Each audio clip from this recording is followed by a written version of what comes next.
The call that the friends made when they were returning without Nolan, they say he wanted to stay and be with a friend girl he just met. She, Katie, says, no, he left with his friends. I got a problem right there. That's a conflict in the testimony.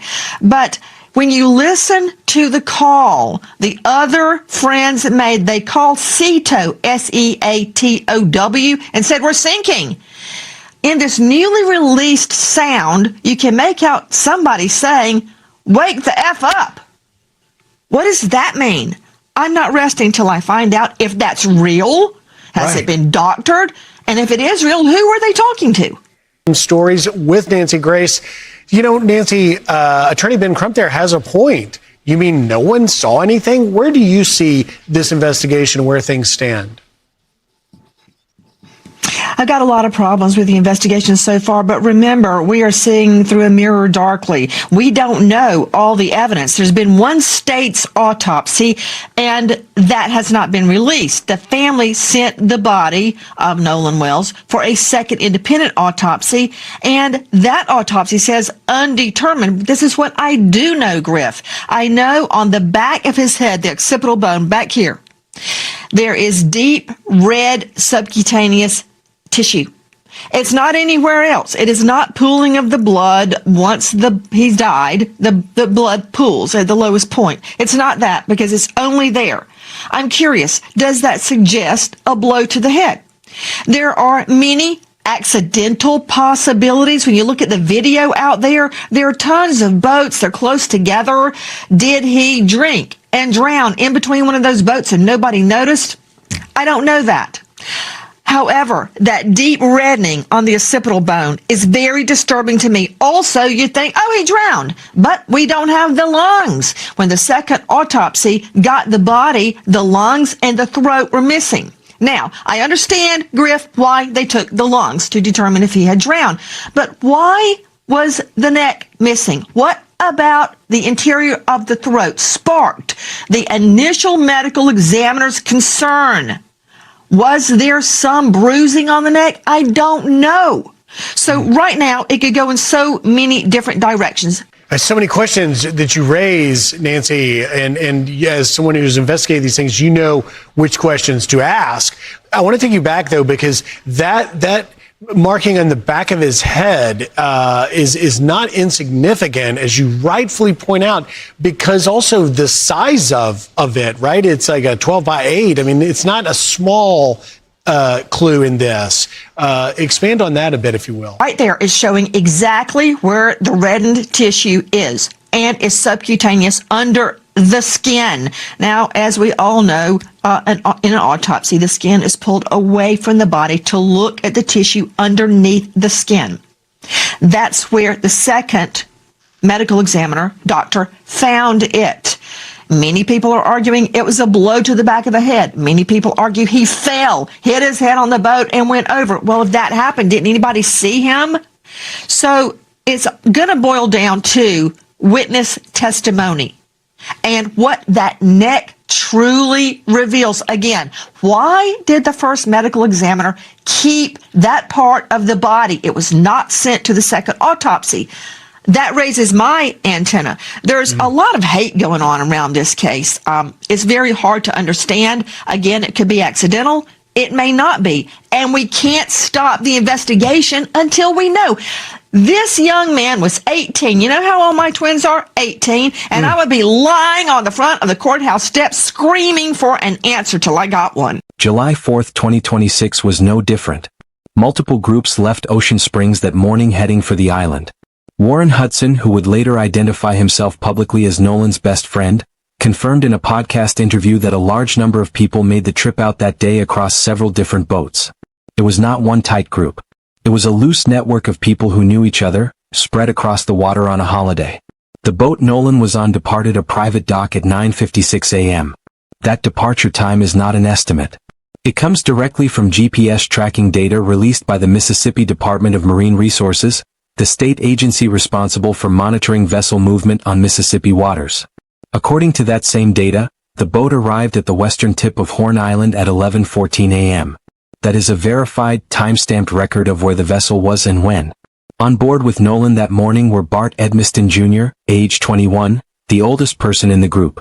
Also present were Javen Williams and Traces Tin Shepherd, both friends from the Ocean Springs area. A woman named Lainey was initially reported as part of the group that day. When investigators later contacted her, she denied being on Horn Island at all, telling them she was at a different location with a different group of people on July 4th. The group spent several hours on the island. At some point during that time, witnesses who were later interviewed by search teams described Nolan as having consumed a significant amount of alcohol. How significant, and at what point during the day the toxicology results will need to answer. What is confirmed is that Nolan was there, alive on the island as late as 3 p.m. That is where the account starts to fracture. The last time anyone confirmed seeing Nolan Wells alive was around 3 p.m. on Horn Island. That detail comes directly from the Jackson County Sheriff's Department. He was in blue swim trunks and sunglasses. That is the physical description they released publicly when they later appealed for witnesses to come forward. It is also the last concrete verified image of him that exists before everything else becomes contested. A video surfaced in the days following his disappearance that showed activity on the island during the group's time there. Attorney Ben Crump, representing the Wells-Wansley family, initially told reporters the footage captured Nolan's voice. He stated that Nolan could be heard in the video demanding his phone back, and quoted him as saying words to the effect of "Give me my phone, what are you doing?" Crump presented this as evidence of a confrontation involving Nolan and the people around him. Traces Tin Shepherd, who identified himself as a close friend who was on Horn Island that day, disputed that account directly. In an interview with Rolling Stone, Shepherd said the voice heard in the video was his own, coming from a separate argument that had nothing to do with Nolan. He said Nolan was nearby in the water, but was not visible in the frame and was not the person speaking. Javen Williams, another friend from the group, separately told TMZ that he also did not believe the voice in the video belonged to Nolan. Crump later acknowledged publicly that his legal team would be more careful going forward about presenting unverified witness accounts as established fact. That acknowledgement did not resolve the dispute. The video remains contested, and what it actually shows or does not show has not been settled by any official finding. There is one more account from that afternoon that raises its own questions. A woman named Katie was on the island that day. Nolan's mother Christine Wells-Wansley spoke to her afterward. Katie told Christine she had seen Nolan, but only briefly and in passing, not in any sustained interaction. Warren Hudson's version of what Katie observed was different from what Katie told the family directly. That discrepancy was noted but never publicly explained. By mid-afternoon the group was preparing to leave. The boat needed to get back to the mainland. That process was already underway, and Nolan was not moving toward it. At 4:31 p.m., the GPS data from the Mississippi Department of Marine Resources recorded the boat leaving Horn Island. That timestamp is not in dispute. What happened in the minutes before that departure, and in the hours that followed, is where this case gets complicated. A video emerged showing the boat at the moment it was preparing to leave the island.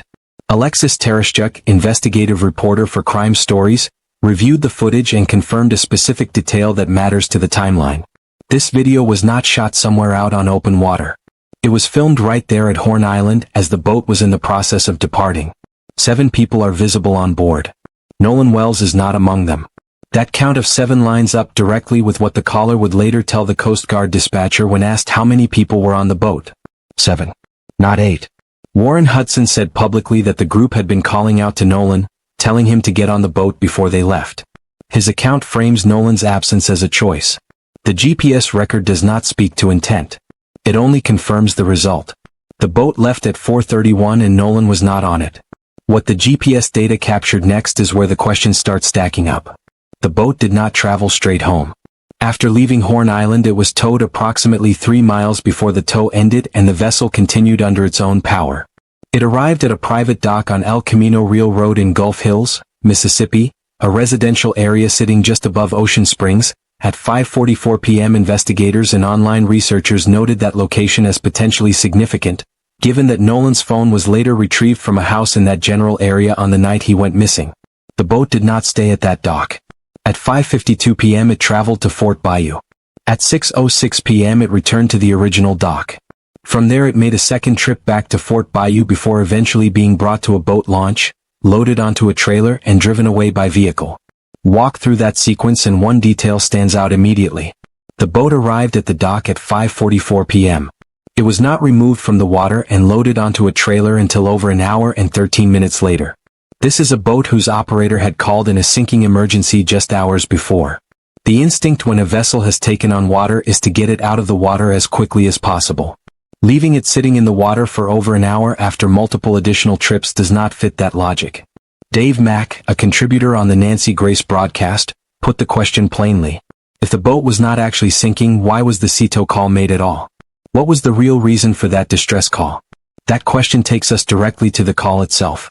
Around 4 p.m. on July 4th, roughly 30 minutes before the GPS recorded the boat leaving Horn Island, someone on board placed a call to CETO. CETO is a private marine assistance company, the water equivalent of a roadside towing service. The dispatcher who answered was a woman named Vicky. The caller identified himself as Barth. He told Vicky they were at the west tip of Horn Island, that their bilge pump had stopped working, and that the boat was going down. He told her they had a CETO membership and asked to be towed back, either to Ocean Springs Harbor or for Bayou Launch. The request was clear. The urgency in his voice was clear. This was a distress call. Vicky asked him how far the water was coming up. She asked for a description. Ankles? The caller struggled to answer. He said it was coming up, that they were just sinking, that they were going down now. The responses were fragmented and difficult to follow. At one point in the call there was silence on the line where a direct answer should have been. A separate version of this distress call, the version placed to the Coast Guard, was obtained by NBC News. In that recording, the dispatcher asked directly whether everyone on board was in good health. The caller said yes, everybody is all right. The dispatcher then asked whether everyone was accounted for. The answer was yes. That exchange is worth sitting with for a moment. At 4 p.m., the caller confirmed to the Coast Guard that every person on the boat was present and fine. At 4:31 p.m., the GPS shows the boat leaving Horn Island with 7 people on board. Nolan Wells was not one of them. Either the caller was accounting for a group that did not include Nolan at the time of the call, or the account given to the Coast Guard was not accurate. Neither explanation closes the question cleanly. Here is what happened next with the CETO call. After Vicky took the distress report, CETO contacted a local boat captain in the area and asked him to respond. That captain called back within minutes. He told the dispatcher he had just spoken with the grandfather of the boat operator, a man named Jerry Adkerson, who told him the situation had been handled and that the boat no longer needed emergency assistance. The call was canceled. The entire sequence, from distress call to cancellation, took roughly 10 minutes. Dave Mack laid out the core problem with that sequence on the Nancy Grace broadcast. Someone on the water called CETO in a state of apparent panic, saying the vessel was actively sinking in 31 feet of water. Within 10 minutes, a man on land, not on the boat, not at the island, called in to say everything was fine and help was no longer needed. The people on that boat, by all accounts, were not aware that cancellation had happened or that the grandfather had made that call. Jerry Adkerson later cooperated with investigators, allowing authorities to search his boat and review his GPS records as part of the case. The caller on that CETO recording was Barth Edmiston Jr. He was 21 years old at the time, from Ocean Springs, Mississippi. As the only legal adult in the group, he was the person who carried responsibility for what happened on that boat under Mississippi law. He had been an all-star kicker and punter at Ocean Springs High School and was signed to the Southern Miss football program at the time of this trip. Football ran in his family. His father, Dr. Barth Edmiston, had played football at the University of Florida before going into medicine. Dr. Edmiston works as a pain management physician at Memorial Health System in the Gulf Coast region. That detail drew attention because MP Christine Wells Wansley, a nurse practitioner connected to the Wells family, also works within that same hospital system. The Nancy Grace broadcast flagged that shared employer as a notable connection worth scrutiny. The transcript from that same broadcast also raised an allegation, characterized explicitly as alleged, that certain substances present among the group that day may have come through the father. That claim has not been confirmed by investigators in any public statement. What has been confirmed is that Barth Edmiston Jr. voluntarily turned over his boat, his GPS records, and his cell phone data to investigators. His attorney stated publicly that he cooperated fully with every request made of him. The call to CETO raised more questions than it answered. And buried inside the audio of that call was something that would pull this case into an entirely different direction. If you are not already subscribed to Unsolved Files, right now is the moment to do it. What comes next in this case, the forensic audio, the phone evidence, the autopsy findings, this channel covers every layer as it develops. Hit subscribe and turn on notifications so you are here when the next update drops. Now back to that recording. The CETO call did not just raise questions about the distress itself. It raised questions about what was happening in the background while that call was being made. When the Mississippi Department of Marine Resources released the audio publicly, people did not just listen to the conversation between the caller and Vicky the dispatcher. They listened around it. Underneath the main exchange, beneath the hold music that played before Vicky picked up and beneath the fragmented responses about the bilge pump and the sinking boat, there were other sounds. Other voices. And what those voices were saying became one of the most debated questions in the entire case. Nancy Grace played the audio on air for her panel and stated that she could make out specific phrases in the background. She said she heard what sounded like a male voice telling someone to wake up. She said she could make out the phrase, "Oh my God." And she said she believed she could hear someone saying, "Don't die." She was direct about the stakes of that claim. If those words were real and verifiable, they would change the direction of the investigation entirely. To assess that possibility, the broadcast brought in Todd Shipley, a digital audio expert. Shipley explained what forensic audio enhancement actually involves. It is not simply turning up the volume. The process requires isolating individual audio streams within the recording, adjusting gain levels to bring quieter sounds forward, filtering out static and ambient noise, and separating the foreground conversation from whatever is happening in the background behind it. Once those layers are pulled apart, analysts can attempt to identify what individual voices are saying and potentially who those voices belong to. Shipley made one observation that shifted the conversation. He said the released recording did not appear to be complete. In a call of that nature, with a dispatcher taking a distress report, there should be more conversation present than what the released version contained. He said that without the full, unedited original audio, a proper and defensible forensic analysis could not be conducted. The question of what the background voices said could not be answered from an incomplete file. Online, the public was not waiting for expert analysis. A social media user identified as Anaselskikago posted a detailed breakdown claiming that at the very beginning of the recording, before Vicky answers the call, a female voice can be heard asking, "Is he dead?" She wrote that this is followed by someone calling out Nolan's name, and then the phrase, "Oh my God," before the line connects to the dispatcher. An internet personality identified as Secret Service Some reviewed the same section and said he also believed there was more happening in the background than the surface call suggested, adding that the caller himself sounded impaired. Robert Fried, a digital forensics expert retained independently and interviewed by News Nation, reached a different conclusion. After comparing the enhanced versions of the audio circulating online against the original recording, Fried said he could not corroborate the specific claims being made. He could not confirm the "is he dead" interpretation or the other phrases being identified by online analysts. That is where the audio evidence stands as of the time this script was written. The background voice claims are unverified.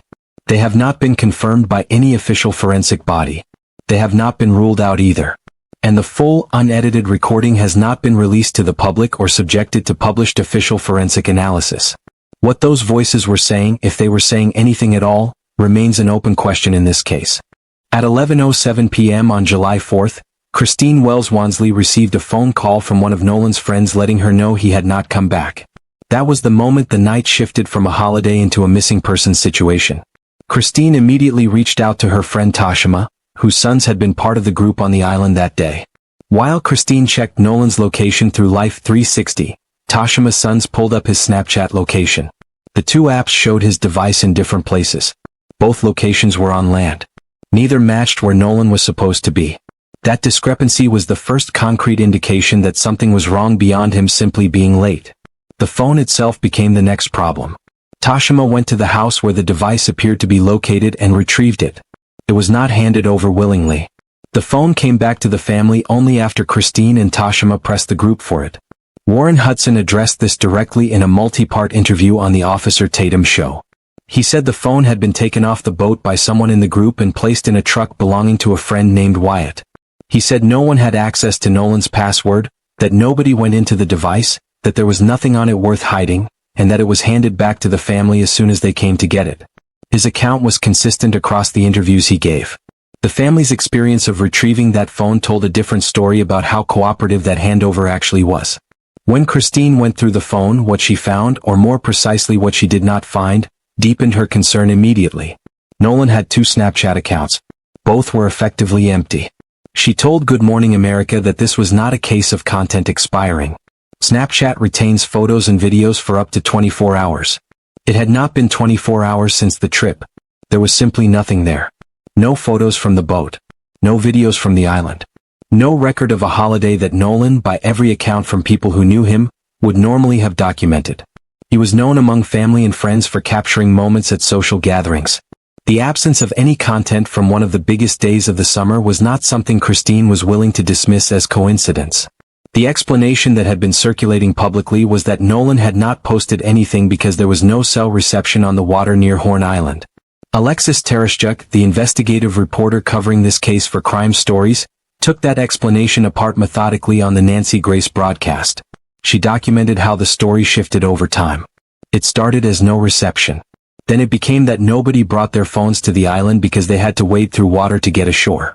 Then the saltwater argument was raised, as though saltwater posed a unique threat that freshwater would not. Each version collapsed when the next piece of evidence arrived. Videos from Horn Island surfaced showing members of the group with their phones. And the CETO call itself, placed from the water at those same coordinates, demonstrated clear and functional cell reception. The caller spoke to Vicky the dispatcher without any signal issues. If reception was strong enough for a distress call, it was strong enough for a Snapchat. Digital forensic analyst Heather Barnhart appeared on the Nancy Grace broadcast to explain what a proper forensic extraction of Nolan's phone would reveal. She said the process captures everything. Soft deletes, where content sits in a recoverable state similar to a trash folder. Hard deletes, where content has been permanently removed. Timestamps on every action, showing exactly when something was deleted and in what sequence. She said there is a log that tracks all of that activity and that it is recoverable through forensic tools regardless of whether the phone was wiped afterward. That forensic extraction is now part of an active legal process. Attorney Gary Bufkin of Carroll Bufkin PLLC, working on behalf of the estate administered by Christine Wells Wansley, filed subpoenas against 6 platforms: Snapchat, WhatsApp, TikTok, Meta Platforms, Life360, and additional services. The subpoenas request subscriber records, current and former usernames, email addresses, IP addresses tied to account creation and access, login histories, password reset records, two-factor authentication activity logs, and any communications connected to Nolan's accounts. Ben Crump announced that both the family's legal team and the Jackson County Prosecutor's Office agreed to conduct a joint forensic inspection of the phone, with both sides reviewing the extraction results simultaneously. Those results have not been released. When they are, this channel will be the first place that information gets broken down for this audience. Subscribe to Unsolved Files right now and turn on notifications. The grand jury is waiting on this investigation. The forensic phone results are coming. You need to be here when that happens. On the morning of July 6, 2026, at approximately 8:40 a.m., a United States Park Ranger discovered a body in the water near the northwestern tip of Horn Island. The search that had been underway since the night of July 4th was over. Nolan Wells had been found 2 days after he was last seen alive on that same island. Jackson County Coroner Bruce Lind confirmed the identification through dental records. He told CBS News there were no immediate signs of physical injury visible on the body. That detail, no visible injury, became the foundation for the initial public position from local law enforcement that this appeared to be an accidental drowning with no foul play suspected. Jackson County Sheriff John Ledbetter had already stated publicly that from what investigators understood, Nolan had chosen to remain on the island when his friends left. The coroner's early findings appeared on the surface to support that framing. Nolan's family did not accept it. The official autopsy was conducted by the Mississippi State Medical Examiner's Office on July 7th, the day after the body was recovered. Those results have not been made public. They remain sealed and will be presented to a grand jury as part of the completed investigation. Whatever the state examination found, the public and the family are still waiting to know. Christine Wells Wansley and Elmore Wansley moved quickly. They transported Nolan's body to Washington, D.C. for an independent autopsy, retaining forensic pathologist Dr. Roger Mitchell to conduct the examination. The results were announced by attorney Ben Crump on July 22, 2026, at the NAACP National Convention in Chicago. Dr. Mitchell's preliminary report concluded that the cause and manner of Nolan's death are undetermined pending further investigation. He stated that foul play could not be ruled out. The independent examination also found no apparent lacerations, fractures, or deep tissue injuries on the body, which was consistent with what Coroner Lind had reported from the initial recovery. The independent autopsy came with documented limitations. Dr. Mitchell's report acknowledged the constraints involved in conducting an examination at that stage, after the original autopsy had already been performed and with the state's toxicology testing still pending. Forensic pathologists who reviewed the independent findings and subsequent media coverage noted that the state autopsy, combined with the full toxicology panel, would carry more evidentiary weight than what an independent examination could establish on its own. The independent results answered one narrow question. They could not confirm accidental drowning as the cause. They could not, however, identify what the actual cause was. Toxicology is where significant answers may still be waiting. Witnesses on Horn Island who were later interviewed by search teams described Nolan as having consumed a heavy amount of alcohol during the hours the group spent on the island. How much, and what his condition was at the time he entered the water, are questions that a full toxicology panel is designed to answer. Those results have not been released and remain part of the sealed official investigation. Elmore Wansley raised a question in interviews that investigators have not addressed publicly. Nolan went missing on July 4th. The island where he was last seen is the same island where his body was eventually found. A search involving the U.S. Coast Guard, the Mississippi Department of Marine Resources, and the National Park Service was actively underway. His body did not surface until the morning of July 6th, 2 full days after he disappeared. Elmore said that gap does not add up to him and remains one of the central concerns he has about the account his family has been given. No official explanation for that 2-day gap has been provided. There is one fact about the group on Horn Island that day that has shaped how this case has been discussed nationally from the moment it became public. Nolan Wells was the only black person in that group. Everyone else on that boat was white. That is a documented, confirmed detail, and in Mississippi, a state with a deeply complicated racial history, it did not go unnoticed. The family retained Ben Crump shortly after Nolan's body was found. Crump is not a local attorney brought in for a regional case. He is one of the most recognized civil rights lawyers in the country, the attorney who represented the families of George Floyd, Ahmaud Arbery, and Breonna Taylor, among others. His entry into this case sent a clear and immediate signal about where the Wells-Wansley family stood on the accidental drowning conclusion.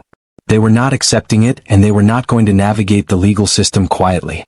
Attorney Liza Park was named as part of the family's legal team alongside Crump. Attorney Eric Hertz was brought in to lead the independent investigation on the family's side, coordinating the forensic work separate from what law enforcement was conducting. The response from the broader public was significant. Actor and filmmaker Tyler Perry covered the expenses for Nolan's funeral service, which was held on July 21, 2026, at Center Point Church in Ocean Springs. At the service, Crump stood before the congregation and the cameras and urged anyone who had taken photos or videos on Horn Island on July 4th to come forward. He announced a reward of $100,000 for information about the circumstances surrounding Nolan's death. The ask was direct.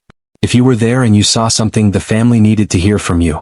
The following day, July 22nd, Crump appeared at the NAACP National Convention in Chicago alongside NAACP President Derek Johnson and the Wells-Wansley family to announce the results of the independent autopsy. That venue was not a coincidence. It placed Nolan's case within a national civil rights framework and in front of an audience that understood exactly what it meant for a young black man to die under unclear circumstances in Mississippi while surrounded by white peers, with local law enforcement moving quickly toward an accidental conclusion. Prior to the convention, Crump and the family met with Jackson County District Attorney Angel Myers McElrath. Following that meeting, it was confirmed that once the investigation is complete, the findings will be presented to a grand jury, which will determine whether criminal charges are warranted. That confirmation was one of the more concrete procedural developments in the case. Warren Hudson did not attend Nolan's funeral. He said publicly that his family had received a significant volume of death threats after he began speaking about the case, and that he did not want his presence to pull attention away from Nolan. The threats were not isolated. The FBI opened a formal investigation into threats made against witnesses and officials connected to the Nolan Wells case. Mississippi Attorney General Lynn Fitch issued a public statement warning that anyone who attempted to threaten or intimidate investigators, prosecutors, or witnesses in this case could face criminal consequences. Mississippi Governor Tate Reeves made public comments about the case. Crump responded to those comments publicly, though the two sides characterized the exchange differently and neither statement resolved the underlying tension about how the investigation was being handled at the state level. Traces Tin Shepard, who had already disputed the island video account in Rolling Stone, went further in the same interview. He said he felt the case was being framed around race in a way that was inaccurate and harmful to everyone involved. He said the friends in the group supported each other and that the racial narrative being pushed did not reflect the reality of their relationships. His perspective stands as part of the documented record, one voice among several that have shaped public understanding of this case. Barth Edmiston Jr., through his legal team, has indicated plans to pursue civil action against individuals who made specific accusations against him online. That legal posture sits alongside his documented cooperation with investigators, a combination that his attorney has presented as evidence that he has nothing to conceal. Lainey, the woman initially placed in the group by early reports, told investigators she was not on Horn Island on July 4th. She said she was at a separate location with different people entirely. That account has not been publicly verified or contradicted by any official finding. As of July 30, 2026, no charges have been filed in connection with the death of Nolan Wells. The investigation is active. That distinction matters because active does not mean moving fast, and the family has made clear they are watching the pace of this process as closely as they are watching the findings. The Jackson County Sheriff's Office remains the primary law enforcement body gathering evidence. When their investigation reaches completion, the full file goes to District Attorney Angel Myers-McElrath's office. From there it moves to a grand jury, which will review the evidence and determine whether probable cause exists to pursue criminal charges against anyone. That grand jury process has been confirmed publicly by McElrath. It has not been given a timeline. The official autopsy conducted by the Mississippi State Medical Examiner's Office on July 7th remains sealed. The toxicology results that accompany it have not been released. Those two documents together represent the most consequential pieces of forensic evidence in this entire case. The state's findings on cause of death, combined with a full toxicology panel that will speak to Nolan's physical condition when he entered the water, are what the grand jury will be weighing alongside everything else investigators have gathered. Until those results are made public, the forensic picture of what happened to Nolan Wells remains officially incomplete. The social media subpoenas filed by attorney Gary Bufkin on behalf of the family's estate are active as of this writing. Snapchat, WhatsApp, TikTok, Meta platforms, Life 360, and the additional platforms named in those filings have been served. The records being sought, covering account activity, login histories, IP addresses, and communication logs connected to Nolan's accounts, have not yet been produced or reviewed publicly. The joint forensic inspection of Nolan's phone, agreed to by both the family's legal team and the Jackson County Prosecutor's Office, is part of the same ongoing process. Both sides reviewing that extraction simultaneously was presented as a transparency measure. The results of that inspection have not been announced. Warren Hudson has not been charged with any crime. He has given multiple public interviews across several platforms, maintained consistent denials about the phone, and identified himself throughout as someone who cooperated with the process and lost a friend on July 4th. He remains a private individual navigating a case that has placed him at the center of significant public scrutiny and documented threats against his safety. Barth Edmiston Jr. has not been charged with any crime. He cooperated voluntarily with investigators, surrendering his boat, GPS records, and cell phone data without being compelled to do so. His legal team has indicated civil action is being prepared against individuals who made specific accusations against him online in the months following Nolan's death. That legal posture is distinct from the criminal investigation and does not affect its trajectory. Lainey's denial of being on Horn Island that day remains unresolved in the public record. Investigators contacted her. She said she was elsewhere. No official statement has confirmed or contradicted that account beyond what was reported. There is one document that cuts through a significant amount of the uncertainty about what happened after 4:31 p.m. ABC News obtained a document from the Mississippi Department of Marine Resources showing what search teams were told when they went out looking for Nolan in the hours after he was reported missing. That document confirmed that witnesses on Horn Island gave descriptions of Nolan to searchers. People saw him after the main group left. They described his condition. They were on that island with him during the window that matters most to this investigation. Alexis Tereshchuk, the investigative reporter who has tracked this case from the beginning, identified the question that sits at the center of everything that remains unresolved. Who was on Horn Island with Nolan Wells after 4:31 p.m.? The group he arrived with was gone. The GPS confirms their boat left. But Nolan was still there, and he was not alone on an island that was full of people celebrating a federal holiday. Someone saw what happened. Someone knows what his condition was, where he was, and how the hours between 4:31 p.m. and whenever he entered that water actually unfolded. None of those people have come forward publicly with a complete and clear account. That silence is the loudest part of this case. Every case on this channel comes down to a set of facts that cannot be argued away no matter how many accounts conflict or how many statements get walked back. In this case, those facts are straightforward. Nolan Wells got on a boat on the morning of July 4, 2026. He arrived at Horn Island at 11:14 a.m. He was seen alive at 3 p.m. At 4:31 p.m. that boat left without him. 2 days later a park ranger found him in the water. He was 18 years old. Everything built on top of those facts, the CETO call, the cancellation from the mainland, the GPS trips that do not fit a sinking boat, the empty phone, the shifting explanations, the background voices nobody can definitively identify, the sealed autopsy, the silent witnesses, is what Christine Wells Wansley and Elmore Wansley have been living inside of every single day since that night they got the call telling them their son was not coming home. Christine has pushed this case forward on every front available to her. Subpoenas. Independent autopsies. A joint forensic inspection. Public appeals. She has not stopped.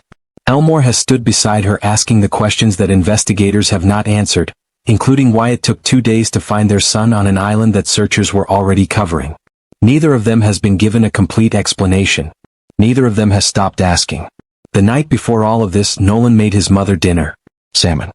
He hugged her, kissed her goodbye, and walked out the door into what should have been an ordinary holiday weekend. That detail does not belong in every chapter of this story. It belongs here at the end because it is the truest thing about who Nolan Wells was before this case turned him into a name in a headline. He was a son who cooked for his family the night before he died. This case is not closed.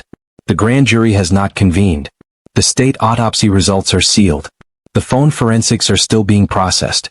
The subpoenas are active. The person or people who were with Nolan on Horn Island after 4:31 p.m. have not given a full public account. Every one of those threads is still moving and this channel will be here when they land. If you are not subscribed to Unsolved Files, do it right now. This is the channel that stays on cases like this from the first report through every investigative development, every forensic finding, and every grand jury update. You will not get that anywhere else with this level of detail. Subscribe, turn on notifications, and be here when this breaks. Drop a comment below and tell us which detail in this case raises the most questions for you. The community here has flagged things before that investigators later pursued. Your eyes on this case matter. And if you have any information, anything at all, from Horn Island on July 4, 2026, the family's reward is still standing. $100,000 for the truth about what happened to Nolan Wells. His family is still waiting. This channel is not going anywhere.